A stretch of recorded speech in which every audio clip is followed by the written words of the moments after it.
안녕하세요. 김내훈입니다.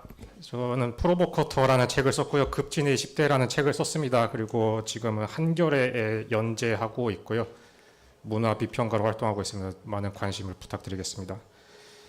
그 뉴라이트에 대한 개괄이나 그 역사 왜곡에 대한 반박은 앞에서 잘 해주셨는데, 저는 이제 큰 맥락에서 황희두 이사님의 그 문제의식을 이어받아서 문화연구와 커뮤니케이션의 측면에서 좀 이야기를 준비를 해봤습니다. 빠르게 신속하게 진행을 해보겠습니다. 98쪽부터 들어갈게요. 내란 사태는 한국 사회에 많은 상흔을 남겼는데 그게 전부가 아니겠습니다. 설문조사에 따르면 상당수 청소년들이 민주시민 의식을 잘 모르고 있습니다. 그리고 교과서의 수준도 보았을 때 민주주의를 가르치는 그 수준이 굉장히 떨어지는 수준이고요. 특히 이제 30대 이하 청년층의 극우화가 아주 심각한 수준이고, 초등학생들까지 극우 커뮤니티 혐오 콘텐츠에 노출되어 있으며, 교육 일선 현장에서 활동하시는 교사분들도 딱히 뾰족한 수가 없다는 전언이 막 나오고 있습니다. 이게 내란 사태로 말미암아서 멀쩡했던 사람들이 일순간에 획가닥했다라고 볼 수는 없겠고요. 우연이 아니고 보수 세력이 이 황 이사의 표현대로 정신적 영토를 오염시키기 위해서 오랫동안 기획되고 방조된 공작, 그리고 국가 차원의 장기 심리전 프로젝트, 자국민을 향한 정치 공작의 결과라고 할 수 있겠습니다. 뉴라이트는 아시다시피 새롭고 합리적인 보수를 표방하면서 등장했는데, 민주화 이후에 보수의 헤게모니를 재구축하기 위해서 착수한 작업이 역사 수정이겠죠. 이들의 역사 왜곡을 합리화하는 데 활용한 방법론이 실증주의의 외피를 띠고 있습니다. 사실과 문서, 통계 등을 숭배하면서 그 외의 것들을 완전히 배척하는 겁니다. 이거는 이제 발견되고 관측된 사실들을 열거함으로써 역사를 완벽히 실증할 수 있다는 믿음인데, 이것을 저는 이제 속류적 실증주의 혹은 사이비 실증주의라고 표현하고 싶습니다. 이 사이비 실증주의의 핵심으로 맥락을 소거하는 게 있고, 복잡다단한 사건을 단선적인 인과관계로 축소하는 것이 있겠습니다. 어떤 사건이 발생했을 때 오직 눈앞에 보이는 단기적이고 직접적이고 가시적인 요인만을 유일한 팩트로 규정하는 겁니다. 그 이면에서 복잡하게 얽힌 구조적, 국면적, 장기 지속적인 요인들은 생각하지 못하게 만들고, 생각과 사변 이런 것들이 개입되어야 할 영역은 뇌피셜, 망상 이런 걸로 치부를 합니다. 이것은 특히 보수 정권 때 발생한 사회적 참사를 대하는 인식에서 쉽게 목격이 되는데요. 세월호를 예를 들면, 진보 진영에서는 세월호가 신자유주의적 규제 완화, 재난관리 시스템의 부재라는 구조적 원인으로 분석을 했을 때 한 반면, 보수 진영에서는 이 사건을, 참사를 선박회사의 부도덕함 내지는 선장의 무능함이라는 직접적 원인으로만 축소시켰습니다. 이태원 참사도 마찬가지였습니다. 대통령실의 이전으로 인한 경찰 행정력의 공백, 그리고 정부의 안전관리 실패라는 구조적 원인은 뇌피셜의 영역으로 주변화시키고요. 오직 골목이 좁았다, 인파가 너무 많이 몰렸다라는 가시적인 현상만을 팩트로 취급했습니다. 이러한 사이비 실증주의가 가장 폭력적으로 적용된 것이 위안부 역사에 관련한 논쟁이었다고 할 수 있겠습니다. 뉴라이트는 위안부 동원의 강제성을 부정하면서 일본군이 여성들을 직접적으로 강제 연행했다는 점을 명시한 공식 문서가 발견되지 않았다라는 것을 핵심 근거로 삼습니다. 그러니까 뉴라이트는 실증적 자료의 부재를 곧 역사의 부재로 바로 연결해버리는 겁니다. 이 일을 전부 직접 겪었던 피해자들의 살아있는 증언은 실증적 사료가 아니라는 이유로 무시를 해버립니다. 식민지 근대화론도 비슷하겠죠. 일제가 건설한 철도, 항만, 도로 관련한 통계, 이 수치라는 팩트만을 제시하면서 식민 지배가 한국의 근대화에 기여했다고 주장합니다. 하지만 그 철도와 항만이 수탈과 침략을 위한 것이었다는 맥락과 의도, 그리고 그 과정에서 희생된 조선 민중의 목소리는 팩트가 아니기 때문에 통계 뒤편으로 사라져 버립니다. 그래서 이거를 이제 그 발터 베냐민이라는 독일의 철학자가 쓴 역사의 개념에 대하여라는 글을 참고해서 좀 비판의 시도를 해봤거든요. 좀 어려운 이야기일 수도 있는데 저도 뭐 쉽지는 않았습니다만 그 1번 명제에 소개되는 어떤 자동 기계가 있어요. 인공지능 기계가 소개가 됩니다. 체스에서 누구를 상대로 체스를 두던 간에 무조건 승리하기로 설계되어 있는 체스를 두는 자동기기 인형이 있어요. 겉보기에는 그렇게 생겼는데 사실 알고 보면 그 체스 인형 그 밑에 난쟁이가 숨어 있는 겁니다. 난쟁이가 숨어서 체스 고수 난쟁이가 숨어 있는 거예요. 이 난쟁이가 숨어서 인형을 끈으로 조정해서 체스를 두게끔 설계된 것이었습니다. 베냐민은 이러한 그 체스 기계를 역사적 유물론에 대한 속류적 이해에 비유했습니다. 이게 무엇이냐 하면 자본주의 모순이 필연적으로 사회주의의 승리로 나아간다라는 기계적 역사관입니다. 이 베냐민에 따르면 역사적 유물론이라는 자동기계 안에 숨은 난쟁이가 바로 신학입니다. 이게 뭐 신학 말 그대로의 신학만 가리키는 게 아니라 그 연민, 공감, 신념, 뭐 연대, 교육 등의 주관성의 영역에 해당하는 것들을 지시한다고 생각하시면 되겠습니다. 이러한 것들이 자동기계에 생기와 활력을 불어 넣어야만 기계는 승리할 수 있다라고 했습니다.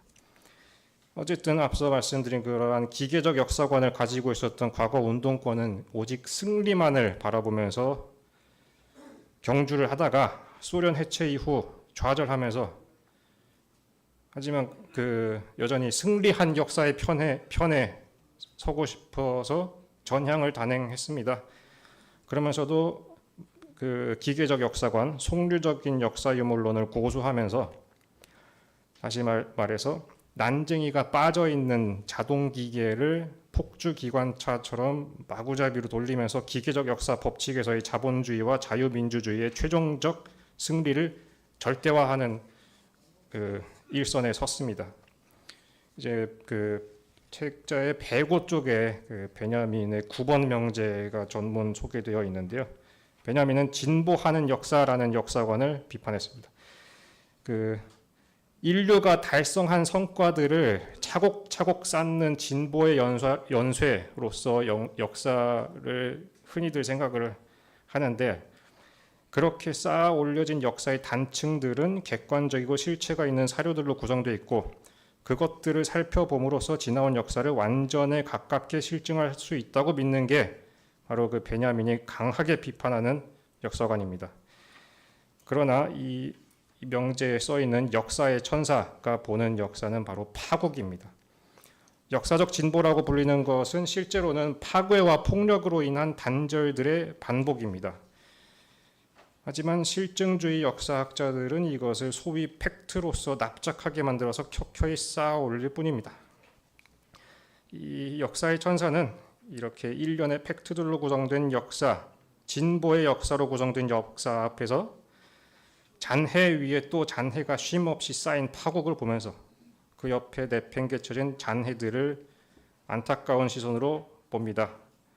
그 중에 어떤 잔해는 역사의 일부로 취급조차 안 되고 어떤 잔해는 역사를 구성하는 자들에 의해서 그들의 입맛에 맞게 재단되고 압축돼서 역사의 단층의 일부에 불과한 것으로 납작하게 되어버립니다. 그 위안부 피해자들의 목소리의 대부분은 무시되고 내팽개쳐지는데 그 와중에도 그 중에 극히 일부의 증언은 또 뉴라이트의 의도에 맞게 왜곡되어서 활용되는 식으로 말입니다. 역사의 천사는 이렇게 버려지고 부서진 것들을 다시 모아서 재조립해서 과거의 파국을 치유하고 구제하고자 했지만 진보라고 불리는 폭풍이 불어오는 탓에 옴짝달싹 못합니다. 이 뉴라이트 역사 인식이 바로 이러한 진보의 폭풍 앞에 온몸을 내던져버린 것과 같다고 할 수 있습니다. 이들이 말하는 식민지 근대화가 바로 폭풍의 다른 이름이겠습니다. 역사의 천사가 파국으로 본 것이 바로 역사적 발전, 진보일 텐데요. 이 안타까운 시선으로 잔해로 본 것은 역사적 진보를 위한 불가피한 부수적 피해에 불과하고 그들의 이 뉴라이트의 시선에 이런 것들은 보이지도 않습니다. 객관적인 통계와 사료만을 중시하는 뉴라이트의 분석은 일체의 잔해 이런 것들을 성장을 표상하는 수치로 환원하거나 아예 통계에서 배제함으로써 역사 희생자들의 목소리를 역사적 진보라는 폭풍의 굉음에 완전히 묻혀버리게 만듭니다. 다시 그 체스 자동 기계로 돌아가면 이제 체스가 무조건 승리하도록 설계될 때 얘기했을 때 말한 승리라는 것이 이 베냐민이 그 글을 썼던 당시에 가장 임박했던 위협인 파시즘에 대한 승리였습니다. 하지만 뉴라이트는 이 영혼 없는 자동 기계를 열심히 돌리기만 하다가 파시즘에 굴복을 해버렸고요. 이제 전향 후에는 그 영혼 없는 기계를 더 맹렬히 돌림으로써 파시즘의 승리를 의도적으로 가속화하고 있습니다. 더욱이 뉴라이트식 방법론은 진리로부터 심각하게 멀어진다는 점에서 문제가 많습니다. 그 베냐민이 또 쓴 인식 비판적 서론이라는 글이 있는데 이에 따르면 사실과 진리 혹은 진실이 존재하는 양상이 완전히 다릅니다. 그 사실이라는 것은 인식되는 것, 인식의 대상으로서 거기에 있는 건데 반면에 진리는 인식의 대상이 아닙니다. 진리는 그 자체로 존재하며 스스로 자신을 드러냅니다. 다시 말해서 그 사실들을 아무리 많이 포괄하고 종합해서 완결성으로 구성해봤자 그거는 그저 사실들의 집합일 뿐이며 진리에 닿을 수 없습니다. 진리는 찾거나 가닿는 것이 아니라 스스로 불시에 갑자기 자신을 현시할 때 그 순간을 붙들어야 하는 겁니다. 진리는 개별 사실들을 어떻게 배열하고 연결하냐에 따라서 새로운 의미가 만들어지는 성좌, 별자리와 같은 것으로서 스스로를 드러냅니다. 따라서 진리를 추구하는 사람, 학자에게 주어진 과제는 파편 혹은 잔해로서의 사실들을 별자리와 같은 것으로 재배열하는 것입니다. 이러한 과정은 일련의 매끄러운 이야기, 기승전결에 있는 매끄러운 이야기로 구성하는 것이 아니라 파편의 우연한 배치가 별안간 전혀 새로운 의미를 드러내는 몽타주 기법과 유사합니다. 이 배치의 이음새 연결을 응고시키는 접착제가 바로 베냐민이 1번 명제에서 말한 그 난쟁이 혹은 신학에 대응합니다. 여기에는 이제 신념, 앞서 말씀드린 것처럼 신념, 공감, 연민, 열정 등 주관적 영역에 속하는 것들에 해당합니다. 근데 물론 진리가 주관적인 것이라고 말씀드리려는 것은 아닙니다. 진리가 아닌 것부터 말씀을 드리자면 객관적으로 주어져 있고 그 누구도 부정할 수 없는 실체로서 어딘가에 존재하며 발견되기까지 수동적으로 기다리고 있는 어떤 것으로 일반적으로 생각이 되는데요. 이게 바로 그 속류적 실증주의의 오류라고 할 수 있겠습니다. 진리는 오히려 적극적으로 만들고 구성해야 하는 어떤 것입니다. 이것이 전제하는 것은 같은 인간으로서 어떤 대상을 인식하는 데에는 그냥 눈, 코, 입이 달린 인간으로서 대상을 인식하는 데에는 큰 차이가 없다라는 점을 전제합니다. 그러니까 사실들을 인식하는 데 있어서만큼은 대부분의 사람이 대동소이하는 감각으로서 그것을 인식을 하는데 그것들을 어떻게 배치하고 맥락화하느냐에 따라서 진실이 드러나기도 하고 드러나지 않기도 한다는 이야기입니다. 그러니까 동일한 사실들을 본 사람들이라 할지라도 누군가는 진실을 포착하는 반면 누군가는 진실을 완전히 놓칠 수도 있고 단순히 사실들이 열거된 것들의 단면만을 보면서 그게 곧 진실이라고 착각을 하거나 다른 제3의 누군가가 임의로 그것들을 연결하고 배열한 그림을 보고 그게 바로 진실이라고 착각을 하게 됩니다. 이렇게 봤을 때 진리라는 것은 마냥 그 발견 혹은 탐구되어야 할 대상이 아니라 투쟁의 대상이라는 점이 명확해진다고 생각합니다. 이 사실의 인식과 진리의 관계는 그 백구 쪽에 넣은 그 카니자의 삼각형이라는 유명한 착시 현상으로 설명된다고 보는데요. 그 그림에는 사실 삼각형은 없습니다. 하지만 삼각형을 보게 됩니다. 왜냐하면은 꼭지점이 3개면 삼각형이 된다는 지식이 머릿속에 있기 때문입니다. 즉 사람이 무언가를 인지할 때 외부로부터 들어오는 감각 자극을 있는 그대로 수동적으로 받아들이는 게 아니라 자신의 주관을 통해서 그것을 해석을 한다는 이야기입니다. 이 간이자의 삼각형에 그려져 있는 것은 그냥 팩맨 모양의 그림일 뿐인데 이 팩맨 그림은 인식된 사실이고 삼각형이 바로 진리에 대응한다. 저는 이렇게 생각을 하고 있습니다. 이 뉴라이트가 한국인의 정신적 영토에 퍼뜨린 이 사이비 실증주의의 세계관에서 삼각형은 팩트가 아니른 망상에 지나지 않은 것으로 기각되어 버립니다. 그러니까 누구에게나 당연하게 받아들여진 것이 의문에 붙여지기 시작을 하는 데 있어서 뉴라이트의 공작이 주요했다라고 말씀드리고 싶은 겁니다.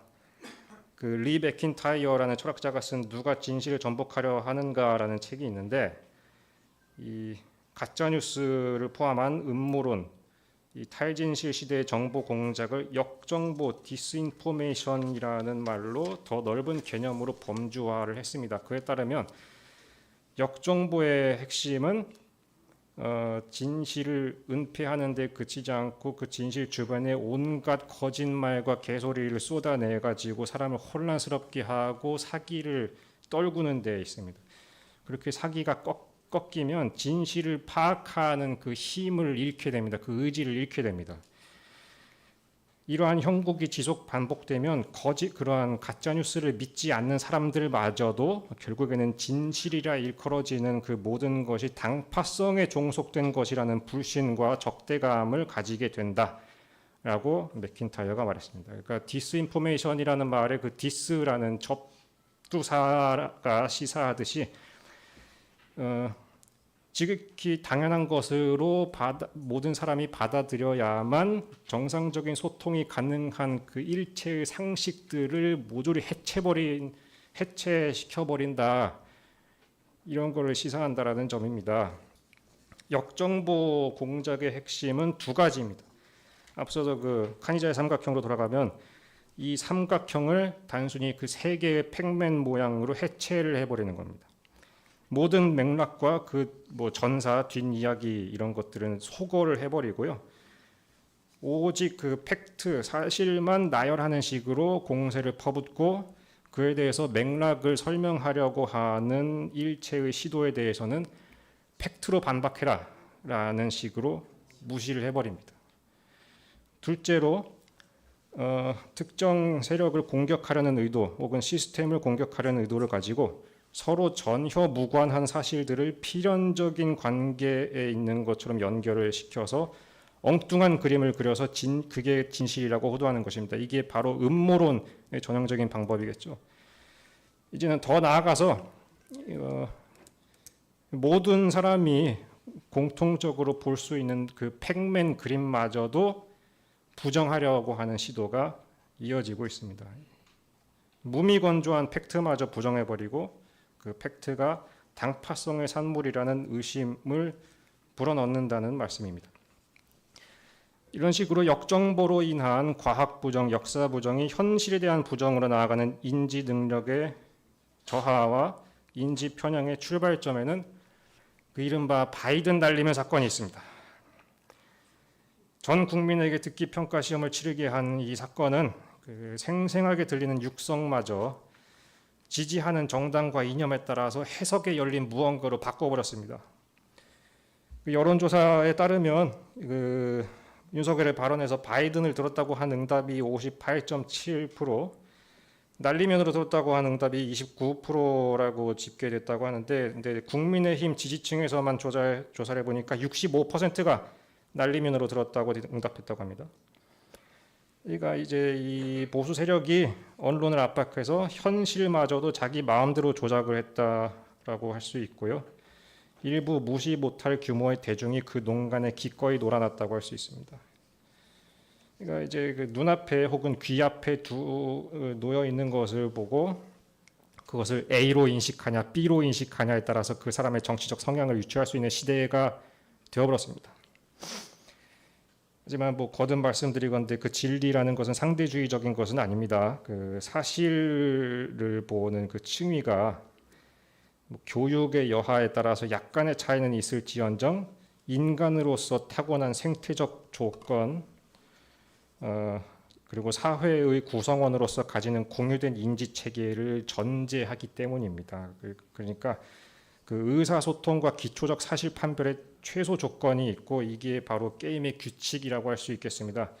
그러니까 진리와 진실을 둘러싼 투쟁이라는 것은 이러한 게임의 규칙을 따르면서 경합하는 과정이라고 할 수 있겠는데, 뉴라이트를 위시한 보수 세력이 퍼뜨린 역정보 공작은 이러한 규칙을 붕괴시키고요, 최종적으로 의사소통의 최소 조건마저 붕괴시켜 버립니다. 이렇게 역정보로 인해서 진실에 대한 불신과 냉소가 극단으로 치닫는 형편에서 사람들은 똑같은 것을 보고 들으면서도 서로 전혀 다른 것을 보고 듣는 상황을 맞이하게 됩니다. 이게 오늘날의 제 현상이다, 이렇게 말씀드리고 싶습니다. 이러한 상황에서 언론의 역할이 어느 때보다도 중요할 테고요. 가짜뉴스, 음모론, 극언 이런 것들을 말하는 정치인, 유명인을 단순히 인용 보도만 한다거나 이른바 양쪽 진영의 입장을 기계적으로 양분하면서 보도하는 것도 진실 도살에 일조합니다. 바이든을 날리면으로 들은 사람과 날리면으로 듣지 않은 사람, 그리고 부정선거 음모론, 선관위에서 중국인 간첩 99명이 체포됐다는 보도를 믿은 사람과 그러지 않은 사람을 균형 있게 다루는 것이 이제 최악의 방법이고요.